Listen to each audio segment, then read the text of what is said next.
Hello viewers, আসসালামু আলাইকুম। আশা করি সকলেই ভালো আছেন। তো ফিরে আসলাম নতুন আরও একটি ভিডিও নিয়ে। আজকের ভিডিওতে আমি আপনাদেরকে দেখাবো কিভাবে আপনারা আপনাদের যে আনঅফিসিয়াল ফোনটি আছে সেই আনঅফিসিয়াল ফোনটি বিটিআরসির মাধ্যমে আপনারা রেজিস্ট্রেশন করবেন। তো এটি হচ্ছে অনলাইনের মাধ্যমে রেজিস্ট্রেশন করবেন আর মোবাইলের মাধ্যমে। অনেকেই হয়তো কম্পিউটারের মাধ্যমে করে থাকে, আপনারা নাও বুঝতে পারেন, আবার অনেকের কম্পিউটারও নাই, তো বিভিন্ন সমস্যা থাকতে পারে। তো আজকের ভিডিওতে আমি দেখাবো মোবাইলের মাধ্যমে কিভাবে আপনারা আনঅফিসিয়াল ফোনগুলো অফিসিয়াল করবেন। আর আনঅফিসিয়ালের ফোনের যে একটা আপডেট ছিল কিছুদিন আগে, সেই আপডেটটি সম্পর্কে বিস্তারিত জানতে আমার ভিডিওর আই বাটনে ক্লিক করে আপনারা সেই তথ্যগুলো জানতে পারবেন এবং তার যে আপডেটগুলো আছে সেই আপডেটগুলো সম্পর্কে জানতে পারবেন। তো সেখান থেকে আপনারা দেখতে পারবেন যে আসলে আপনাদের কোন কোন ফোনটা রেজিস্ট্রেশন করতে হবে, কোনটা রেজিস্ট্রেশন করতে হবে না। তো সেই বিস্তারিত আপনারা সেখানে জানবেন এবং আপনাদের মোবাইল কেনার সময় আপনাদের কী কী ফলো করতে হবে সেগুলো কিন্তু আপনারা এই আমার আই বাটনের ভিডিওতে দেখে নিতে পারবেন। তো চলুন মোবাইলের পর দেখে নেওয়া যাক কীভাবে আমরা আমাদের যে ফোনটি আছে সেই ফোনটি আনঅফিসিয়াল ফোনটি অফিসিয়াল করব।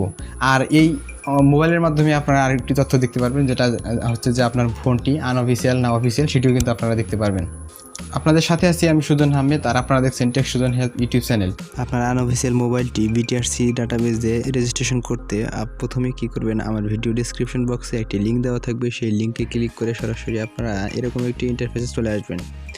তো ওই লিঙ্কে ক্লিক করলে এরকম একটি ইন্টারফেস চলে আসবে এবং এখান থেকে দেখতে পাবেন যে নিবন্ধন করুন, এরকম একটি ইন্টারফেস। এই নিবন্ধন করুন অপশনটাতে আপনারা ক্লিক করে দেবেন এবং সর্বপ্রথমে আপনি কী করবেন, আপনার একটা নাম দিয়ে দেবেন। তো আমি এখান থেকে আমার একটা নাম দিয়ে দিচ্ছি, আপনারা আপনার নিজের নাম দিয়ে দেবেন।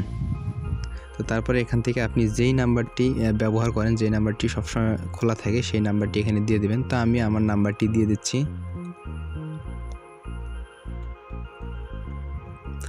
তো দিয়ে দেওয়া হয়ে গেলে এখানে একটা পাসওয়ার্ডটি দেওয়া হয়ে গেলে এখান থেকে নিবন্ধন করুন অপশনটাতে ক্লিক করে দেবেন। তো সেখানে ক্লিক করে দিলে দেখতে পাচ্ছেন ইউজার সাকসেসফুল সেভ। তো আমার ইউজার সাকসেসফুল হয়ে গেছে, আমার অ্যাকাউন্ট তৈরি করা সাকসেসফুল হয়ে গেছে। এখান থেকে আমি ওকেতে ক্লিক করে দেবো।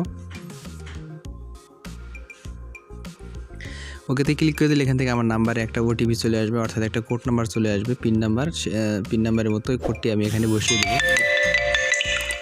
তো আমি আমার কোড নাম্বারটি বসিয়ে দেওয়া, এখান থেকে আমরা কী করব, ভ্যালিডেট এই অপশনটাতে ক্লিক করে দেবো। তো ভ্যালিডেট অপশনে ক্লিক করে দিলে দেখতে পাচ্ছেন সাকসেস ওটিপি। তো এখান থেকে ওকেতে ক্লিক করে দিলে দেখতে পাচ্ছেন আবারও প্রথমে নিয়ে আসছে। তো এখানে দেখতে পাচ্ছেন আমি যে অ্যাকাউন্ট খুললাম এই অ্যাকাউন্টে এখন লগ ইন করবো, এর জন্য এখানে আমার মোবাইল নাম্বারটি দিয়ে দেবো। তো মোবাইল নাম্বারটি দিয়ে দেওয়ার পর আমি যে পাসওয়ার্ডটি ব্যবহার করলাম সেই পাসওয়ার্ডটি এখানে দিয়ে দেবো।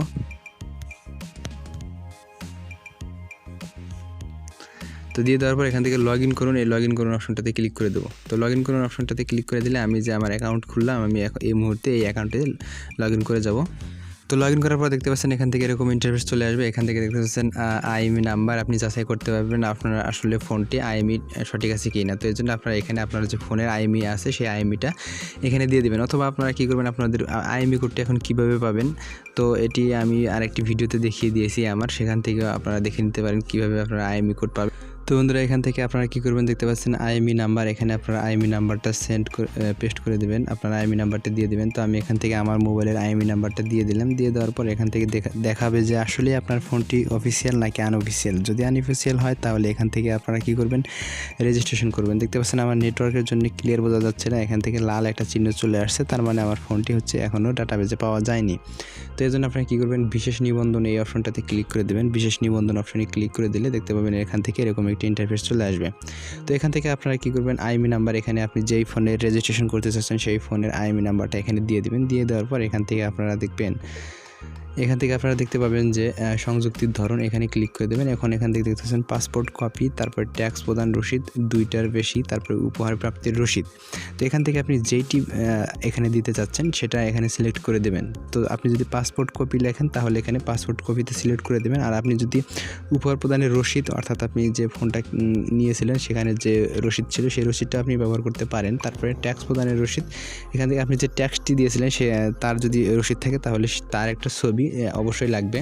তো এখান থেকে আমি ধরুন উপহার প্রাপ্তির রসিদ এটা যদি সিলেক্ট করে দিই, দেওয়ার পরে এখান থেকে দেখতে পাবেন যে চুজ ফাইলে ক্লিক করে দিয়ে আপনি যেই ফটোটি দিতে চাচ্ছেন সেই ফটোটি আপনার কী করবেন, গ্যালারি থেকে এখানে সিলেক্ট করে দেবেন।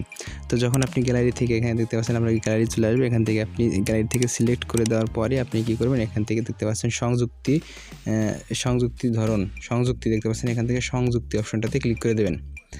তো এখানে এই সংযুক্ত অপশনে ক্লিক করে বিটিআরসির কাছে সরাসরি চলে যাবে এবং এখান থেকে আপনার ফোনটি রেজিস্ট্রেশন হয়ে যাবে। তো এভাবে আপনারা অনলাইনের মাধ্যমে আপনার আনঅফিসিয়াল ফোনটি রেজিস্ট্রেশন করতে পারবেন।